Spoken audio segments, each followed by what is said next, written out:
Vlogmas Day 11! Good morning! Today is Saturday. Kakatapos ko lang maligo at mag-blower ng aking buhok. Nag-blower ako dahil malamig. Sisimulan ko ang aking araw na... Tanan! Magbubukas ako ng package! Gusto ko siyang buksan kaagad para matest ko siya. Sobrang excited ako dito. First time kong lumipat sa brand na to. After how many years of vlogging na Canon talaga ang gamit ko. I think 5 years na akong nagvo-vlog. Ngayon lang ako magta-try ng ibang brand. Yes! Ito ay camera. Excited na ako dito, as in super. Matagal ko na itong pinag-iisipan talaga. Sana magustuhan ko siya. Kasi itong gamit ko na camera, sobrang gustong-gusto ko. Timing na nawala yung battery ko. Ewan ko ba kung saan yun. Sana nakita yun ng uncle ni Nico doon sa kanila. Buksan natin siya ng sabay-sabay. Kanina lang to dumating, mga 10 a.m. And it's already 12 p.m. dito. Hiri! Uy, na-excite ako. Meron akong 50 euro na voucher. And dito na siya. Hala, uy, sana magaan to. Kasi pag mabigat to, ewan ko na lang. Pag mabigat talaga, baka isauli ko to. Ito yung option na kinuha ko. Tumingin ako sa Canon. Yung gusto ko talaga sana is R10. Pero malaki siya. Tapos wala din siyang body stabilizer. Kailangan mong bumili ng lens na may stabilizer. So, naghanap ako ng ibang brand na meron ng stabilizer. Itatry ko ngayon yung flip na dito sa gilid. Kasi itong gamit ko is flip pataas. Ito yung mas bet na bet ko or sanay ako dahil nasa itaas lang siya. We'll see kung di ba ako magsawa nito. Kasi etong gamit ko talaga ngayon, di ako nagsasawa talaga. Ever since etong camera yung ginagamit ko. First year na nag-vlog ako, yung Canon M100 gamit ko. Tapos, ito naman, dami ko chika. Hindi ko tuloy na sasabi sa inyo kung ano yung mga laman. Ay, before ko pala makalimutan, ito pala ang Sony A6700. Meron ako ditong mga cashback something, mga papeles ng Sony. Tapos merong another papeles. Merong manual. Then, uy, excited ako. Meron siyang sling or strap. Ito yung battery. Huy, ang bigat ng battery niya. Ang laki. Ang laki naman ng battery mo. Huy, ang bigat. Siguro naman magtatagal to. Sana matagal siya malubat. Ito is, what's this? Ito yung pang viewfinder. Before ako nag-decide na itong camera yung bilhin ko, as in, hello, medyo mabigat siya. Sobrang tagal kong nanood ng mga reviews. Ala, mabigat man siya. Ala, mabigat talaga siya. Okay lang naman siguro ito. Ang ganda! Ang ganda, pero mabigat siya. Sana naman hindi ako mahiyang mag-vlog nito in public. Kasi nahiya talaga ako mag-vlog in public. Ito yung pinili ko dahil pang picture na siya. Para hindi na ako kukuha ng phone ko pag nag-vlog tapos magpipicture. Ito na lahat. Yan kasi yung problema ko pag nag-vlog ako na ito yung gamit ko. Kasi hindi ko to ginagamit pang picture. Ayaw ko sa kuha ng pictures niya. So, ginagamit ko ang aking phone pag nagpipicture. I-try natin ang battery. Mabigat man siya, uy. And then, etong lens yung kinuha ko, 1650, para maliit lang siya, hindi siya ganun kabigat. Kasi meron ding lens na mas malaki nito, pero mabibigatan na ako. Kailangan ko pang bumili ng microphone nito. Excited ako, Wala, bakit parang hindi siya nauun? Magbabasa nga muna ako bago ko to masira. Andito yung kanyang SD card. Meron ding Type-C. Tapos, merong mic. Uy, parang na-excite ako dito. Isuot ko muna ang strap dahil maingay siya. Sana naman hindi ako magsawa nito kasi ako sobrang bilis kong magsawa talaga, as in super. 11:30 na ako, nag-bathrobe na lang ako dahil sobrang lamig talaga. Lowbat ang camera kaya chinarge ko muna siya. Ngayon ko lang din na-realize na wala pala siya included na charger. As in wala. Battery lang talaga at saka yung body niya and then lens. It's already 1:31 PM at nagpahanda ako kay Nico netong aking hot wings, last 2 pieces, and then etong pork salpikaw. Mga manonood ako ng Lavender Fields habang kumakain. And then maybe later mag-edit ako ng isa pang vlog para bukas. Mga anta! We'll see kung maganda ba yung lighting nito.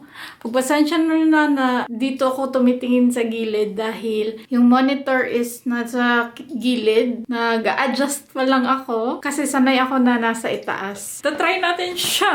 Meron ako ditong package na natanggap. Kasama to sa order ko kahapon. Pencil at saka cake topper para kay Nico. I hope na lagi akong focus. Hindi ko na i-open tong cake topper ha. Kay Nico to siya dahil 32 na siya. So, bumili ako ng cake topper na 32. And then, etong aking pencil sa aking tablet. Hindi ako kumuha ng Apple Pencil kasi mas mahal siya at di ko naman laging ginagamit. Gusto ko lang na magkaroon ng pencil para sa aking tablet dahil gusto kong mag-edit ng reels doon sa aking tablet if ever na bumabiyahe ako at ayaw kong mag-edit sa aking laptop or ayaw kong dalhin ang aking laptop. At least nakakapag-edit ako ng reels sa tablet dahil ayaw ko talagang mag-edit sa phone as in. Tatry ko lang to sa aking tablet kung okay ba siya. At sabihan niyo ako kung okay ba yung quality natin. Sa part ng video na to, eto na ang bagong camera ang gamit ko. So, let me know your opinion. Kung alin yung maganda. Since hindi ko pa naman siya nakikita dahil malalaman ko lang to pag nag-edit ako. Let me know. Sa aking old na camera lang, mas maliwanag yun siya for sure. Maganda yung low light performance niya. Hindi ko lang alam dito kung maganda ba yung low light nito. Malalaman lang natin to pag na-try natin siya na lumabas pag madilim-dilim na. Na-excite tuloy ako. Last naman is eto. Ang cute niya. Kumuha ako ng ganito dahil so magkaroon ng bago. Yung handy lang talaga. Ayan, ang cute. Ang cute niya. Tada! Favorite color ko din yung kinuha ko. Cute. At this moment, wala pa naman akong gagawin. Kailangan ko lang mag-edit. Gusto ko sanang maglaba, pero tinamad ako. Kailangan ko ding mag-impake netong aking luggage na sa harap ko siya. Pinatungan ko siya netong camera. Hindi ko pa siya na-unpack. Nandyan lahat yung mga labahin ko. I think bukas na lang kasi ang aking pinya ay okay pa. It's already 6:43 PM. Nag-i-edit ako ng vlog namin nung December 4. And then, nanonood ako ng mga vlogs. Hindi na ako makapag-comment sa mga vlogmas dahil ang dami kong hinahabol na mga vlogmas. Ay, 7 na pala. 7:43. Kala ko 6. Mga unta.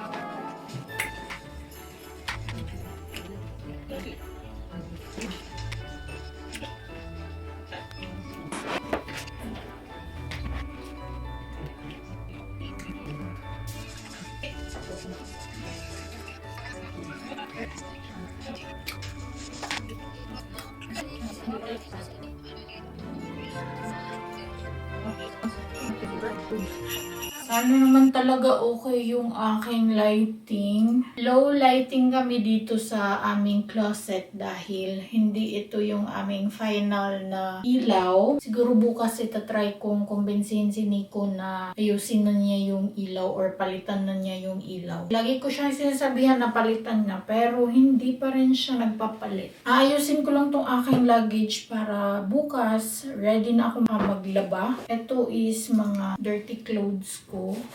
Ito, meron akong mga clothes na hindi pa nagamit. And then, ito naman yung aking toiletries. Ang dami kong dinala dito pero hindi ko naman nagamit lahat. Hindi din ako laging nakapag-skincare. Tinatamad ako mag-skincare dahil madaling araw na kami natutulog as in. In case hindi nyo pa napanood ang vlogmas day 8 ko. Yun yung nag-exchange gift kami. At ito yung nakuha ko kay Ellen. Tada! Kailangan ko na itong dalhin sa baba para mahugasan. Para bukas, ito na yung aking gagamitin pag nagti-tea ako. Excited tuloy akong mag-tea, eh. Ibalik ko to dito yung mga dirty clothes dahil itong luggage ilalagay ko sa basement. And then, itong hand cream, dito ko naman to ilalagay. Yung mga stocks ko na hand cream, dito ko siya nilalagay. Ito is hand soap na bigay sa akin ni Ellen. Tapos, hand cream. And then, itong perfume na bigay sa akin ng biyanan ni Ellen, I guess gagamitin ko siya. Yung perfume ko, ang gamit-gamit ko lang lagi is yung aking sample ng Prada. Tapos, itong YSL ko na galing sa lola ni Nico. Hindi ko siya laging ginagamit dahil medyo may kamahalan siya at tinitipid ko siya. Ito is shower gel.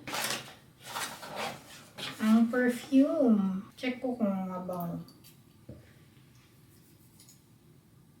Ay, ang bango. Ay, bongga. Mabango siya. Ang bango. May pagka-citrusy siya.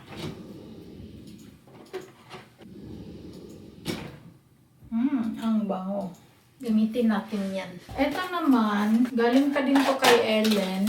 Room freshener. Tingnan nyo. Bibili sana ako ng ganito doon sa TK Maxx. Buti na lang talaga, hindi ako bumili. Mahilig ako sa mga ganito pero si Nico hindi. Dahil sensitive masyado yung ilong ni Nico. Ay, mabango.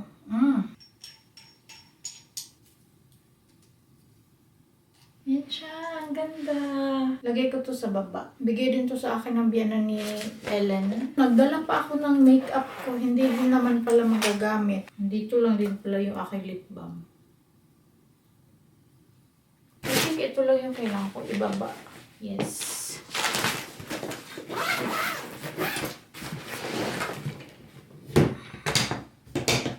So, ibababa ko to sa basement.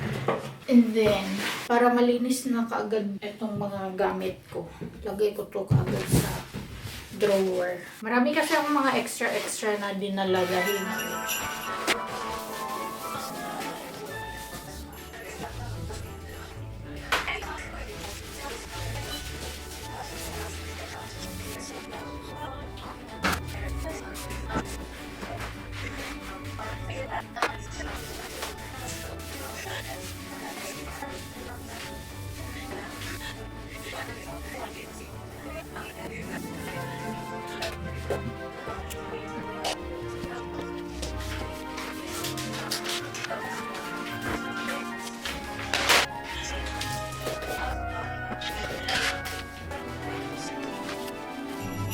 tapos na akong maglinis dito sa bahay at sobrang excited akong i-edit itong vlog na to. Parang nakikita ko sa monitor na totoong kulay ko na talaga siya. Ginagamit ko lang ang automatic na program nito. Hindi ako techie na tao, so yung automatic lang talaga yung ginagamit ko.